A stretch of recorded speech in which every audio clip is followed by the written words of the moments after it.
Hi, welcome to Gridiron Gurus for the Kennebec Journal and Morning Sentinel. I'm Travis Lazarczyk alongside Drew Bonifant. Drew, how are you doing?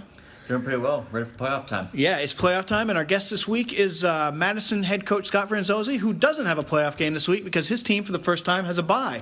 Coach, thanks for being here. And we talked about this on the phone the other night, but talk about just the adjustments you got to make with no game for your team this week.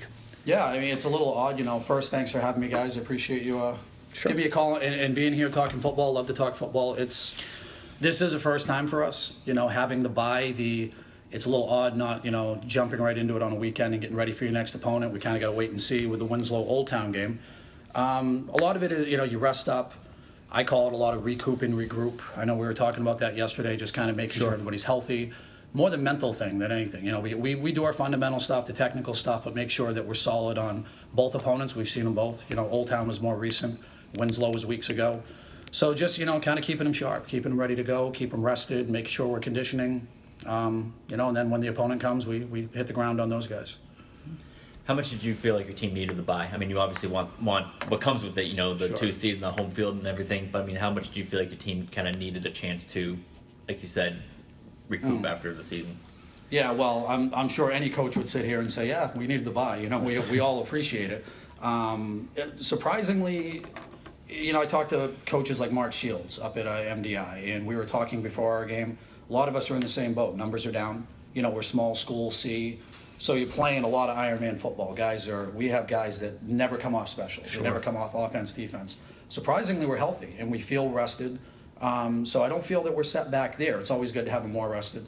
Sometimes a bye, it can kind of work both ways. You feel like maybe we're not staying as focused or as sharp as we need to on an opponent in the moment.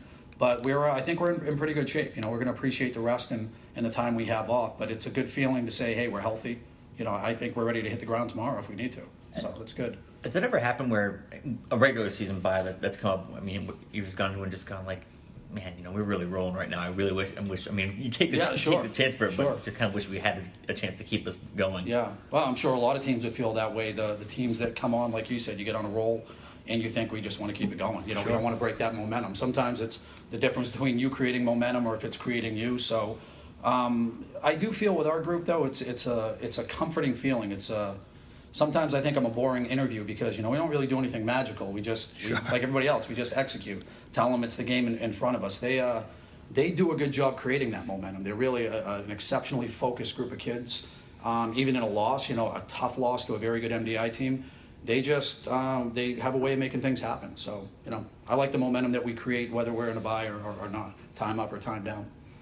Your team in the last 2 or 3 years has really recaptured what it once was, and being a contender, and it hadn't been that way for a very long time in Madison, as you know. And there's an excitement about football again there. I think we can see that every Friday night at Rudman Field. And how tough is it to get that back and to convince the kids, to have that confidence that they can compete with the Winslows and MDIs and be a successful program? Because I imagine it's a process. It's not just something that happened overnight. Oh, sure.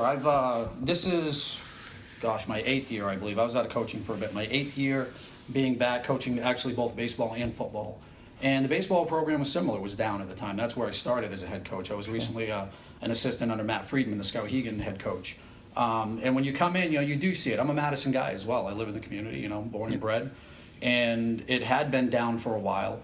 Doesn't happen overnight. You can't just come in and say, hey, you know what, back in the day, 30, 40 years ago, to kids nowadays, really, this is their time. Right. You can teach them that history and what it means and setting your own standard. And, the tradition's always a big thing in any community. Winslow is a perfect example of it, I feel. So it takes time, and I think the biggest thing it takes is just being consistent. Consistency is key. I shouldn't say the biggest thing. Having the right group of kids every year that are willing to put in that work and say that we're committed, and up and down and left and right, whether you have those wins or those losses, it's all part of the building process. And I think the kids have weathered the storm, I guess, for lack of a better term, that way. And now they just believe. You try to teach them that it's all about putting one foot in front of the other, just doing the right thing every day. And when you get kids that do that collectively year in and year out, I think of this year isn't for, you know, the guys like, you know, the Tristan Smalls or the Aaron Morgans, these senior captains, the Mitch Jarvises. This is also for the guys that came before them, the Chris Haydens in 2013 and the Cody Sochers in 2014. And, Right. you know, they're really a big part of that. It's just, you know, I think consistency more than anything, and just teaching them that you take it one game at a time. You do that, good things will happen. And success kind of breeds success. Oh, absolutely. You know, that we used to say that back in the day. Again, it was that the greatest recruiter was, you know, success. Yeah. We're seeing that more. We'd love to see more numbers out. You know, hopefully that definitely the success is something that, you know, is going to keep kids there. It's going to bring more kids out, and it's just something to take pride in, right? You know, they have fun and they want to win, and when they do, it's that's a great testament to what all the work that they put in. You know. Okay, let's look at some of the playoff games this weekend, and let's start in, Coach, your conference, the Big Ten. Winslow, Old Town, a rematch of the conference championship game last year. They didn't play each other this year. You saw both teams. How do you see this kind of breaking down? Yeah, you know, this is a rematch of last year. You know, obviously, you know, Coach Cowan, Old Town, you know, Coach Cowan and I talked about this. They felt they knew what they were losing last year with players like Jake Jarvis and Andre Miller and, you know, Sure. good senior class. So a little bit different Old Town team. I will say we just played them 2 weeks ago, and, you know, they're big, they're physical. Not really as much of the spread stuff that they did last year. They're a little bit more big with their wing formations and tight ends, but, you know, they're a fundamental team. They've got a great back in TJ Crawford. He's a good linebacker as well. We just came from all conference voting. You know, excellent numbers from him. They're a solid team. They're well coached. They play hard. You know, Winslow's Winslow. They do what they do. We joke around as a coaching staff that they're not the type that are going to come out and try to change what they do. They play their 4-4 defense. You know, 4-3 in the box a lot. They're going to run. You know what they run. Their trap. Their toss. So it's, you know, a little bit different than what we saw last year. I think, to be quite honest, I feel they're a little bit more evenly matched. I know that Old Town's just coming off a tough loss to them, but you know, I think I think Winslow will have their hands full taking care of a kid like TJ Crawford, all conference back. Sure.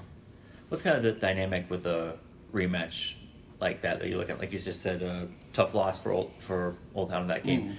But when you get the rematch, is there almost an advantage to the losing team in that the losing team has to change something up? The winning team is tempted to go with what just worked last time. So it's almost like the losing team kind of knows what to expect, and the winning team might not. I mean, do you ever see it shaking out kind of like that? Yeah, sure. It's you know, when you win, you say, hey, what we're doing is working, so let's just keep on doing it. You know, let's do what we do. That's a lot of what you know, many teams do. So the pressure is probably on a little bit Old Town thinking, what do we have to do differently? I do know that their offense, it has changed at times. You know, the film that I've seen this year, I think they're pretty solid again in their big stuff. So it's, yeah, I mean, Coach, we just had the all-conference meeting, and, you know, obviously we didn't talk a lot of game plan, but whether they have something different in store, I'm not sure. I do feel, again, they're big up front. I think they're going to pose some challenges for Winslow. Again, with a big front, they like to play 40 themselves. They got a couple of kids, goodness, 280, 300 pounds. Wow. So they can hold the line of scrimmage, you know, and they've got some backers. Ethan Stoddard, excellent backer, another all-conference guy that can run and play. So, you know, I think it could be interesting. Could be an interesting rematch. It's another program like yours that was down for quite a while and has made a nice comeback. You know, football matters again at Old Town. Yeah, oh, absolutely. I remember Old Town back when Coach Calande was there with the double wing. Sure. Holy smokes, that was good stuff. He ran double wing. Not my brand of offense, but they ran it very well. Right. And then with Coach Arthur's coming in, you know, he spent a couple of years there before moving to Brewer, and now Lance is there. And yeah, I think across the board with those three guys, they had that tradition back in the late 2000s, and maybe a couple of rough years, and they're back. You know, look at a team that finished. They started 4-2. A little bit of a rocky finish for them, but 4-4 and doing good things in the conference. So which team do you think is bigger and has more size, Old Town or Winslow? Across the front, it's Winslow. You know, has their athletes. Winslow isn't your typical. I don't feel Winslow has those. The prototypical guys they've had in the past. They rotate a lot of guys up front, you know, like the Jake's kid, who's a lot of juniors in that class, first year starters, doing a great job. Yeah. I think Old Town might actually have a little bit of a size advantage there. When it comes down to depth, I feel Winslow still probably, you know, has the upper hand there. They rotate a lot of guys along both fronts. Offense, you tend to stay with more your front, you know, your first Right. five. Defensively, they've got some guys they can throw at you down there in their 40 front. Is it easier to overcome size a little earlier in the season when the weather's nicer and everything, and you can kind of pass the ball more and everything, versus now at this point of the year you can't do that as much, and you kind of have to deal with that size, you know, one-on-one? Sure, that can definitely pose some problems. We, you know, a lot last week we had, you know, we played on that Friday night like a lot of other teams, and it was a downpour at times, and didn't slow down our offense a bit. The whole thing about we throw the ball, you know, we average around 410 in offense, and 130, 140 of that is through the air. Evan Bess and our receiving corps, Stephen Willett, Jacob Meter, Mitch, they do a great job. I think this time of year, the cold weather, the slick weather, really slows down the passing game more. So I agree. At times, it's really more about running downhill, pounding in the box, even on handoffs and exchange. Just making sure you're taking care of a slick football. We still do what we do, play in space, but you do concern yourself with that. That it is a little tougher this time of year. And you do have to concern yourself with how do you play big against somebody else who plays big. Let's look at the Pine Tree Conference Class B, both games featuring Central Maine teams. We got Messalonskee going to Skowhegan. Originally, we thought Skowhegan would be hosting Coney in a game that would be more wide open, but with Skowhegan losing to Mount Blue on Saturday night in Farmington, they dropped to 4. Lawrence moves up from 4 to 3, and now we have a rematch of Messalonskee-Skowhegan from a couple of weeks ago. Skowhegan won that game after Messalonskee had 4 turnovers in the fourth quarter, came from behind, down a couple scores to win 33-29. Coach, you talked to Matt Friedman at Skowhegan a lot. He coached with you at Madison before going to Skowhegan. How do you see the Indians kind of overcoming another good running team? Well, I think, again, we all get wrapped up in our season. We have a hard time, as much as we all love football, following the other conferences closely. But Matt and I, Coach Friedman, we do keep in touch. And, I know his offense, the key to their offense, it feels, I know he's been, trying to find that one back that they can use in the backfield. They've used a rotation. And thing is, with Garrett McSweeney back there and all the athletes they have in that spread game, Sure. they're very pass-heavy and, it's contrasting styles. Coach Bishop and Messalonskee, they're going to run what they run. Talk about do what you do. Right. They've been doing it for decades, and they do it very well. So it's kind of interesting, the way they match up. A wide open team versus that team that's really going to try to pound the alley a lot more than most teams. Not only that, with the way McSweeney can run the ball, you can kind of give him the ball. Yeah, The last 2 times they've met, he's had much success running the ball as much as he's had throwing it. I give Coach Friedman a hard time. I'm not sure if you guys are aware, but Garrett was he's in Athens. He's Athens, Maine used to be in the district, and when they left the district, they went to Skowhegan. So I feel he owes at least a little bit of that credit to the Madison community. Sure, the one that got away. We would love to be able to coach. Love my kids. Would love to be able to coach more good kids like him. Good athlete, good kid. The other game in the conference, Coney is going to Lawrence. Drew, you saw the first game. How do you see this one shaping up? If it's going to be Coney doing the same thing that they did against Lawrence, it's going to be throwing the ball and relying on throwing the ball. And if Lawrence gave him a tough time with that last time, so it was the Gunnar McAllister show last time they played. McAllister had 3 picks. He also had a punt return for a touchdown. He just, I think, Bill Lippert might still have nightmares about him to this day. So, the question is just going to be if they can execute better. Part of it was that I'm sure they had plays that they want back, but also, obviously keep in mind that he's a guy to watch out for.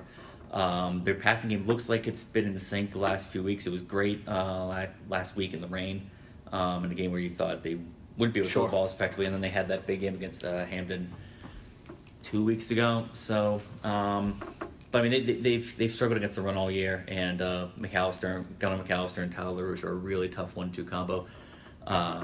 So if Coney's able to stop the ground game, you got to think they have a shot to stay with and keep this thing close. But if they can't, it's going to probably be another long day. Yeah, Lawrence won 6 in a row. I think they might be playing as good a football as anybody in that league who's not called Brunswick.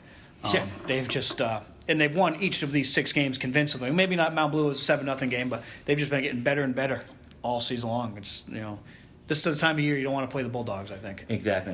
If it's always the question, how much does momentum matter? And if momentum matters a lot, then Lawrence has, like you said, except unless you're Brunswick and you have no losses on your record, that's pretty much as hot as you get. Oh, sure. Going to your point earlier, it does feel like they're very hot. They're peaking at the right time. Yes, as we like to say when playoffs roll around. Sure.